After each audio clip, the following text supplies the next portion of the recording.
혹시 기도하셨는데 응답받지 못한 기도 제목이 있으십니까? 그 기도를 얼마 동안이나 하셨나요? 얼마나 간절하게 기도하셨는지 모르겠습니다. 기도 응답은 받지 못하고 있지만 그 기도 제목이 응답되지 않았지만 꼭 그 기도 제목에 응답받고 싶으신 것들이 있으신가요? 절대로 포기하지 마십시오. 성도님들과 저의 기도는 분명히 응답됩니다. 문제는 아직 기도의 분량이 다 차지 못했거나, 그러나 아직 우리가 그 기도의 응답을 받을 때가 아니거나 우리가 욕심으로 구하고 있기 때문에 응답되지 못하고 있습니다. 그러나 응답되지 못했던 그 기도 제목을 다시 꺼내 두십시오. 그리고 기도하십시오. 후히 주시기로 약속하시는 주님의 이름으로 다시 기도하시면 그 기도가, 그 기도의 제목이 응답될 줄로 믿습니다. 혹시 우리가 그동안 기도를 잘못하고 있었다면 예수님께 오늘 본문에 우리에게 말씀해 주신 기도 응답받는 방법을 가르치고 있는데, 우리가 바르게 배우고 다시 기도를 시작해야 될 것입니다.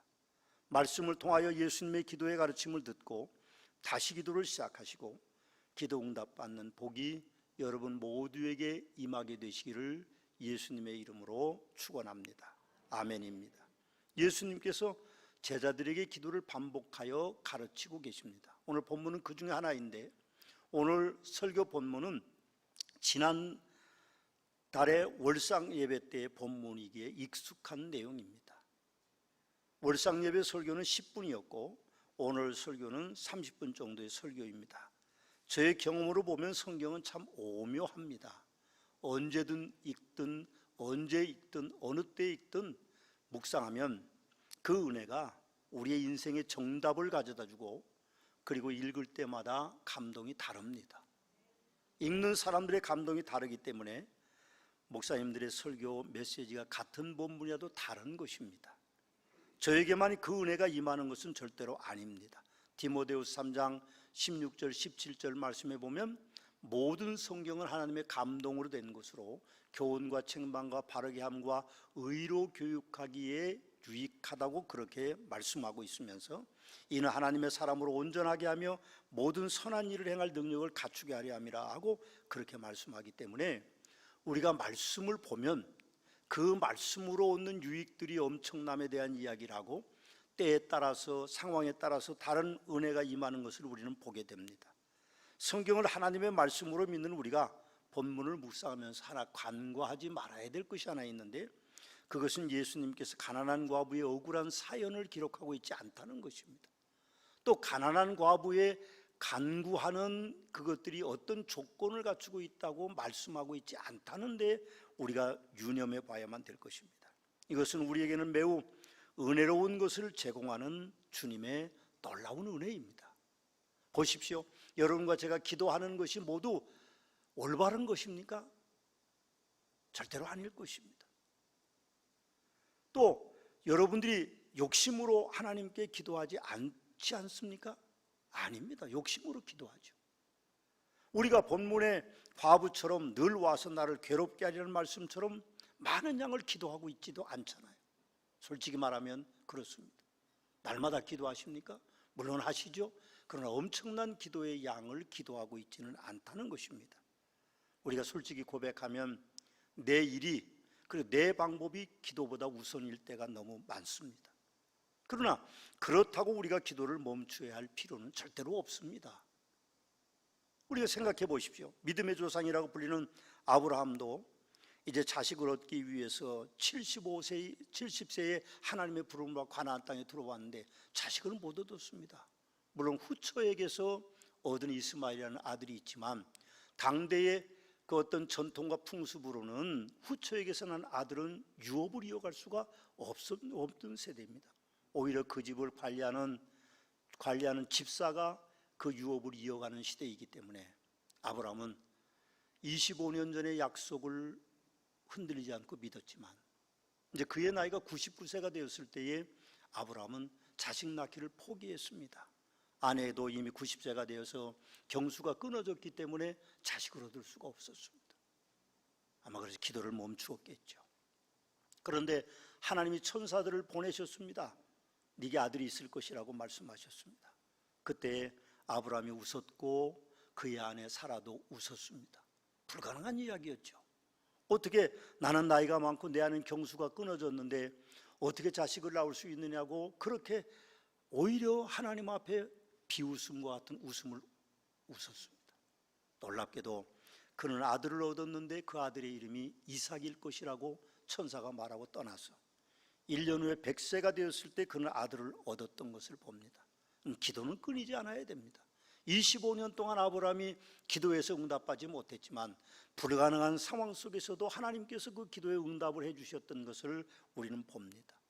주기도문을 보십시오. 예수님이 가르쳐 주신 기도문입니다. 하늘에 계신 하나님 아버지, 이름을 거룩히 여김을 받으시오며 나라가 임하옵시며 뜻이 하늘에서 이루어진 것 같이 땅에서도 이루어지이다. 오늘 우리에게 일용할 양식을 주시옵고 우리가 우리에게 죄 지은 자를 사해 준 것 같이 우리 죄를 사여 주시옵고 우리를 시험에 들게 하지 마옵시고 다만 악에서 구하옵소서. 나라와 권세와 영광이 아버지께 영원히 있사옵나이다. 아멘. 이 주기도문 중에도 보면 하나님을 향한 우리의 신앙의 고백이 있은 후에 사람을 위한 기도의 첫 소절이 뭔지 아십니까? 일용할 양식을 주시옵고입니다. 기도는 하나님을 향한 사람들의 요구라고 볼 수 있는데 그 기도의 내용보다 더 중요한 것은 기도하지 않는 겁니다. 혹시 우리가 욕심이 들어가더라도 무리한 요구를 하더라도 문제는 우리가 기도하지 않는 것이 문제지 그 기도의 내용이나 그런 것들이 우리 자격이 문제가 되지 않는다는 것입니다. 우리는 더 많은 기도를 드릴 수 있어야 됩니다. 혹시 우리가 드리는 기도가 온전하지 않을 수도 있고 그 양이 적을 수도 있을 것입니다. 그러나 우리는 하나님 앞에 기도하는 수밖에 없습니다. 인생의 문제를 해결하는 것은 오직 하나님께서 해결해 주시기 때문에 그렇습니다. 배일원하고 많은 기도는 많은 능력을 얻는 것이기 때문에 우리는 많이 기도하셔야 됩니다. 여러분 심야 기도 나와서 기도하시고 평상시 기도하시고 아침에 일어나서 기도하시고 점심때 기도하시고 저녁때 기도하시고 종교개혁자들은 하루에 12번씩 기도했다고 합니다. 우리는 12번이 아니라 더 많은 기도가 잠시라도 많은 시간을 들여서 해야 될 필요성이 있습니다. 그래야 하나님이 우리의 기도를 응답해 주십니다. 문제는 우리가 어떻게 기도하느냐 하는 것입니다. 예수님은 친절하게 우리에게 기도의 방법을 가르쳐 주고 계시는데 첫째는 항상 기도하라는 것입니다. 오늘 1절 말씀에 보면 예수께서 그들에게 항상 기도하고 그렇게 말씀하고 있습니다. 항상 기도하라는 말이죠. 누가복음의 저자는 예수님께서도 기도하셨다라고 강조하고 있습니다. 예수님께도 기도하실 때 성령님이 임하셨고 예수님은 한적한 곳을 찾아가서 기도하셨고 그리고 특별히 제자들에게 기도하는 방법을 가르쳐 주셨고 베드로를 위해서는 또 특별한 기도를 해주셨고 십자가를 지시기 전에 겟세마네 동산에서 애통하시면서 기도하셨다고 우리에게 전하고 있습니다. 예수님께서는 그렇게 항상 기도하셨습니다. 예수님은 사실 기도하실 필요가 없는 분이십니다. 그분은 하나님이시기 때문에 하나님이 하나님께 드리는 기도는 별다른 의미가 없을 겁니다. 그런데 그분이 왜 그렇게 항상 기도하셨을까요? 그것은 우리가 항상 기도해야 된다는 것을 가르쳐 주시고 본을 보이기 위해서 그렇게 하셨던 것입니다. 오해하지 마십시오. 무조건 다 다른 일을 하지 않고 기도만 하라는 것은 아닙니다. 우리는 기도할 때 눈을 감고 기도하는 기도도 있고 평상시에 눈을 뜨고도 기도하는 것들도 있습니다. 매 순간 어떤 상황이든지 우리가 하나님 앞에 기도하기를 멈추지 말아야만 됩니다. 여러분 아멘입니다. 성도들의 삶의 여정이 기도보다 성령보다 앞서서는 아니 되는 것입니다. 우리는 예수님 닮아서 항상 기도하는 성도가 되시기를 예수님의 이름으로 부탁의 말씀을 드립니다. 두 번째 예수님의 기도의 방법은 뭔가 하면 낙심하지 말아야 된다는 겁니다. 1절 말씀을 더 보면 예수께서 그들에게 항상 기도하고 낙심하지 말아야 할 것을 비유로 말씀하여 그렇게 말씀하고 있습니다. 근데 그 기도가 그 비유가 뭔가 하면 어떤 도시에 한 가난한 과부가 살았다. 근데 그 도시에 역시 하나님을 두려워하지 않고 사람을 무시하는 재판장 하나가 살았는데 그 과부가 억울한 일을 당했다. 근데 과부는 어디 가서 하소연할 데가 없으니까 재판장에게 가서 내 억울함을 좀 풀어달라고 그렇게 부탁했다. 그런데 그 불의한 재판관은 속으로 뭐라고 생각하냐면 내가 하나님을 두려워하지 않고 사람을 무시하는데 어떻게 그 여인, 돈도 없는 그 여인, 나한테 어떤 부탁도 하지 않고 수주도 하지 않는 그 여인에게 내가 어떻게 대답할 수 있겠냐 그러는데 그 여인이 날마다 그 재판관을 찾아갔다. 제가 상상해 보니까요, 집 앞에 그 남노한 여인이 무릎을 꿇고 앉아서 소리 지르고 그러면 동네 사람들이 다 볼 거 아닙니까? 무슨 재판관이 잘못한 것도 없는데 그렇게 하면 소문이 이상하게 날 것 같고, 길거리에서 만나도 그 여인이 바지가랑이 붙잡고 재판관님 내 억울하면 풀어주십시오 그렇게 눈물을 흘리고 통곡을 하면 사람들이 생각하기를 저 재판관이 혹시 나쁜 사람 아닌가 그렇게 생각할 것이고, 그 법률사무소 앞에 가서는 무릎 꿇고 계속해서 가난한 여인이 통곡하며 기도하면 소문이 안 좋게 날 것 같으니까 그 재판관이 뭐라고 말하는가 하면 나를 번거롭게 하니 내가 원한을 풀어주리라, 그렇지 않으면 늘 와서 나를 괴롭게 하리라고 생각해서 그 재판관이 그 가난한 과부의 억울함을 풀어주었다라고 주님 말씀하시면서 하물며 하나님께서 그 밤낮 부르짖는 택하신 자들의 원한을 풀어주시지 않겠느냐, 그들에게 오래 참으시겠느냐 하고 말씀하셨습니다. 저는 본문을 묵상하면서 재판관에 대해서 생각해 봤습니다. 예수님 당시에 재판관이 누구였을까요? 이 과부를 재판한 재판관은 제사장이거나 장로는 아니었을 것입니다. 왜 그런가 하면 내가 하나님을 두려워하지 않고 사람을 무시하라는 그런 생각을 가지고 있기 때문에 그렇습니다. 6절 말씀에 보면 예수님께서는 그 재판관을 불의한 재판관이라고 말씀하고 계십니다. 그 불의하다는 말은 아마도 1세기 로마법에 의해서 어떤 임명된 로마의 관리 가운데 한 사람이 아니었겠는가 그렇게 생각합니다. 사실 로마의 법은 우리가 민주주의의 근본이기 때문에 현대의 법과 비교해서는 손색이 별로 없습니다. 다만 그 재판관은 로마의 하수인으로 오늘날에도 있는 권력과 야합하여 자신의 이익을 위해 재판하는 법정신과 법관의 의무를 저버린 재판관이었기 때문에 예수님은 그 재판관을 불의한 재판관이라고 그렇게 표현하고 있는 것 같습니다. 제가 설교 준비하다가 궁금한 것이 있어서 우리 교회 조 변호사님께 어제 전화를 드려서 여쭤봤습니다. 1세기 이스라엘에도 오늘날과 같은 삼심제도가 있었습니까? 요즘 재심 얘기가 자꾸 많이 나오니까 재심도 있었는지 모르겠습니다. 그렇게 제가 여쭈었더니 우리 조 변호사님께서 고대에는 삼심제도와 같은 제도는 없었습니다. 그러나 그 범죄의 어떤 크고 작음에 따라서 마을 고을의 원님이 재판하는 것이 있고 더 높은 지위에서 재판하는 것, 왕이 재판하는 것이 아마 있었을 겁니다. 그러면서 저에게 아주 은혜로운 말씀을 하시는데 예수님의 사형 언도는 제사장들이 내리지 못했고 대제사장이 내리지 못했고 그리고 이제 헤롯 왕도 내리지 못했고 오직 로마의 총독 빌라도만이 내릴 수 있었던 것 같은 그런 제도는 있었습니다. 그렇게 답변해 주셨습니다. 우리는 사실 법에 대해서 잘 모릅니다. 그래서 변호사가 필요하고 그래서 재판 과정이 필요하긴 합니다만 세상의 법률 상식 이전에 우리는 성도로서 빌립보 4장 6절 말씀같이 아무것도 염려하지 말고 다만 모든 일에 기도와 간구로 너희 구할 것을 감사함으로 하나님께 아뢰는 그런 삶을 살게 될 때에 하나님께서 응답해 주시는 놀라운 축복을 받고 살 것입니다. 우린 기도할 때 낙심하지 말아야 됩니다. 제가 서론에 말씀을 드렸죠. 기도 응답 받지 못한 것이 있느냐 그렇게 여쭈었습니다. 있습니다. 누구라도 다 있죠. 그러나 낙심하지 말고 기도할 때에 하나님께서 우리에게 놀라운 응답을 주실 것입니다. 포기하지 마십시오. 다시 그 기도 제목을 꺼내 들고 다시 기도하십시오. 항상 기도하십시오. 낙심하지 말고 기도하면 하나님께서 우리의 기도를 들어주실 것입니다. 이병철 고 삼성그룹 회장이 가장 마음대로 안 되는 게 자식 문제라고 그랬습니다. 우리 인생에도 가장 마음대로 안 되는 것이 자식 문제죠. 사실은 이건 어쩔 수 없는 겁니다. 힘들죠. 어렵습니다. 모든 것을 투자해도 자기 마음대로 안 되는 것이 자식 문제입니다. 다 사자 붙이고 싶죠. 그런데 자식들이 다 사자 붙이면 사자 안 붙이는 사람이 누가 있겠습니까? 그럼 우리가 생각해 보면 마음대로 안 되는 거 자식 농사입니다. 그러나 우리가 하나님 앞에 낙심하지 말고 기도하면 그때가 언제인지 알 수 없지만 그때가 되면 자식들이 부모의 기대에 어긋나지 않게 성장해 있는 모습을 우리가 발견하게 될 것입니다. 낙심하지 맙시다. 낙심하지 마십시오. 낙심하지 마십시오. 기도합시다. 세 번째로 예수님이 기도할 때에 하나님의 응답을 반드시 믿으라고 우리에게 가르쳐주고 있습니다. 7절에 보면 하물며 하나님께서 그 밤낮 부르짖는 택한 자들의 원한을 풀어주시지 아니하겠느냐, 그들에게 오래 참으시겠느냐 하고 그렇게 말씀하고 계십니다.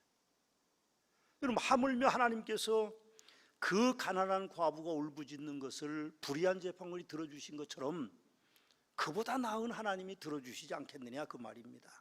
그리고 택한 자들의 그 간구를 오래 참으시겠느냐 그렇게 말씀하고 계십니다.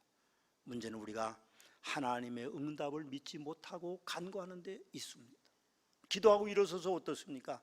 여러분들이 하나님이 들으신 줄로 믿고 일어서시는지 모르겠어요. 괜히 마음의 답답함만 풀고 일어선다고 하면 그건 기도라고 볼 수 없습니다. 하나님이 들어주신 줄로 믿습니다. 그렇게 믿고 자리에서 일어서서 행동하고 그렇게 살면 하나님께서 오래 참지 않으시고 우리에게 응답해 주신다고 말씀합니다. 여러분, 하나님을 불의한 재판관과 대조해서 말씀하신 것은 기도의 방법을 말씀하는 겁니다. 5절 말씀에 보면 이 과부가 나를 번거롭게 하니 내가 그 원한을 풀어주랴, 그렇지 않으면 늘 와서 나를 괴롭게 하리라 그렇게 말씀하셨는데, 그 괴롭게 한다는 말, 오늘 말씀 속에서 우리가 보면 번거롭게 한다는 말 같은 말입니다. 우리가 가진 성경은 번거롭게 되어 있는데 전에 가진 성경은 괴롭게 한다고 되어 있는데, 그 괴롭게 한다, 번거롭게 한다는 말은 눈덩이가 얻어맞아서 시퍼렇게 멍들었다는 겁니다.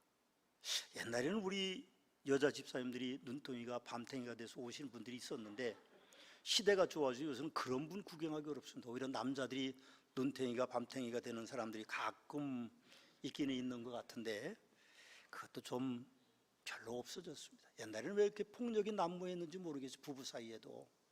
그럼 부끄러우니까 안대를 끼고 오든지 모자를 깊이 눌러 쓰고 오시는 그런 여전도 회원들도 꽤 많았던 것 같아요.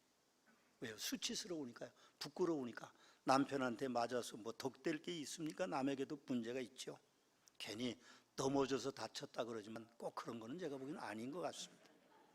여러분, 오늘 생각해 보면 이 재판장도 괴롭다 혹은 번거롭다 하는 그 말은 수치스럽다, 부끄럽다 그런 뜻입니다. 아까도 말씀을 드렸습니다만 길바닥에서 바지끄레기 붙잡고 가난한 여인이 통곡하면 그게 부끄럽고 참 어쩔 수 없는 거, 수치스러운 거 아닙니까? 사무실 앞에도 그렇게 진치고 있어서 그러면, 그러니까 이 재판관이 그 기도를 들어주셨다 그렇게 말씀하고 있습니다. 이미 예수님께서는 누가복음 11장에서, 누가복음은 우리 그런 말하면 친구를 위해 강청하는 기도를 말씀하시면서 구하라, 찾으라, 문을 두드리라, 그럼 열릴 것이라고 말씀하시면서 너희 중에 아비된 자로서 누가 아들이 생선을 달라 하는데 생선 대신 뱀을 주며 알을 달라 하는데 전갈을 주겠느냐?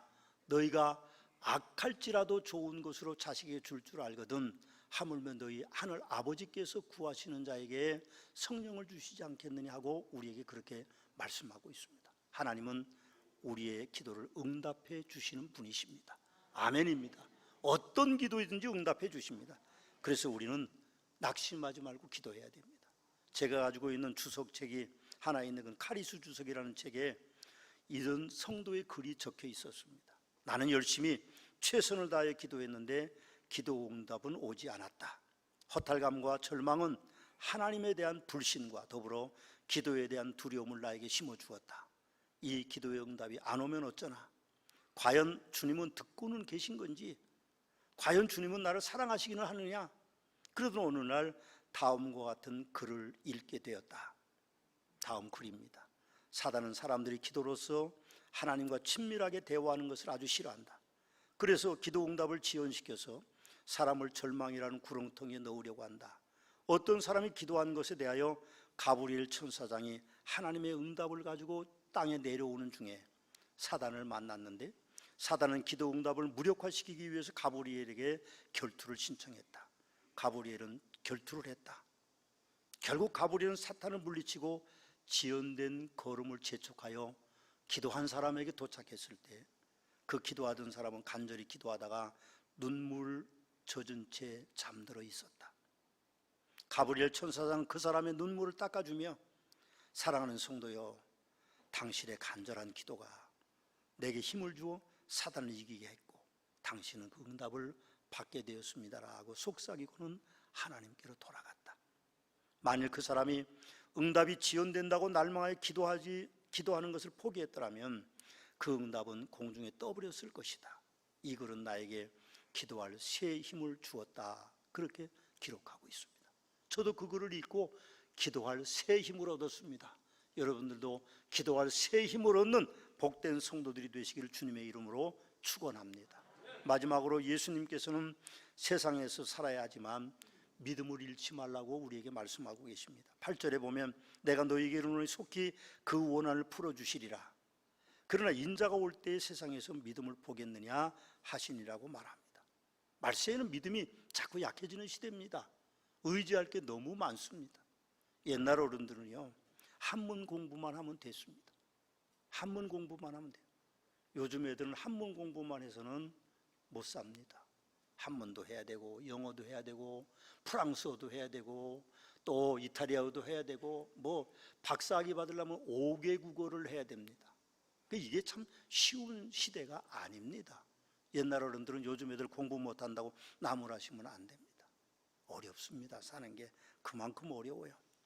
우리는 세상에 살아가지만 믿음을 잃어서는 안 됩니다. 8절에 보면 이 세상에서 그때 믿음을 보겠느냐 그렇게 말씀하십니다. 하나님은 분명히 우리의 원한을 풀어주시는데 문제는 우리가 믿음이 없는 것이 문제입니다. 세상에 영원한 진리는 존재하지 않습니다. 그러나 세상에 믿을 것이 아무것도 없더라도 우리는 영원한 진리인 하나님의 말씀을 진리로 믿어야만 됩니다. 야고보서 1장 16절 17절 말씀에 보면 내 사랑하는 형제들아 속지 말라. 온갖 좋은 은사와 온전한 선물이 다 위로부터 빛들의 아버지께로부터 내려오나니 그는 변함도 없으시고 회전하는 그림도 없으시니라고 그렇게 말씀합니다. 과거에 계시던 하나님이 아니라 지금도 변함없이 우리의 기도를 응답해 주시는 하나님이라는 뜻입니다. 기독교 역사 2000년의 가장 위대한 설교라는 칭함을 받는 영국의 침례교 목사인 스펄전 목사는 이런 글을 우리에게 남기고 있습니다. 기도는 약속을 활용하는 것이다. 약속에 기초하지 않는 기도에는 진정한 토대가 없다고 말합니다. 하나님이 우리의 기도를 응답해 주신다고 하는 그 약속을 믿고 기도해야만 응답해 주신다는 뜻입니다. 설교가인 제가 마지막으로 여러분들께 드리고 싶은 말씀이 있습니다. 기도 응답은요 3가지가 있습니다. 첫째는 곧바로 응답하는 기도가 있고, 두 번째로는 시간이 좀 더 있어야 응답해 주시는 기도가 있고, 세 번째는 응답을 거절하는 응답이 있습니다. 미지의 세상에 우리가 조금 더 살다가 뒤돌아보면 응답해 주시지 않는 응답도 은혜인 것을 알 수 있습니다. 그때 응답해 주셨다면 지금 여기 앉아 있을 사람은 아마 한 사람도 저는 없을 거라고 생각합니다. 한치 앞도 알 수 없는 미지의 세상을 우리가 살아가는데 그 일의 결정은 하나님께서 하시는 것이기 때문에 때로는 거절하는 응답도 놀라운 은혜라고 하는 사실을 기억하시고 믿음을 잃지 않고 기도하시는 복된 성도들이 되시길 주님의 이름으로 축원합니다. 로버트 메인 먹체인이라고 하는 분은 이런 글을 우리에게 남기고 있습니다. 그리스도는 빈번히 우리 마음의 소원을 이루어 주신다. 단 우리가 바라는 딱 그대로가 아니라, 우리가 바라는 딱 그때가 아니라, 그대로가 아니라 더 나은 때에 더 나은 것으로 우리에게 주신다라고 약속하고 있습니다. 여러분 모두가 더 나은 축복을 받기 위해서 항상 기도하고 낙심하지 않고 믿음 가지고 살아가시는 복된 성도들이 되시기를 주님의 이름으로 축원합니다.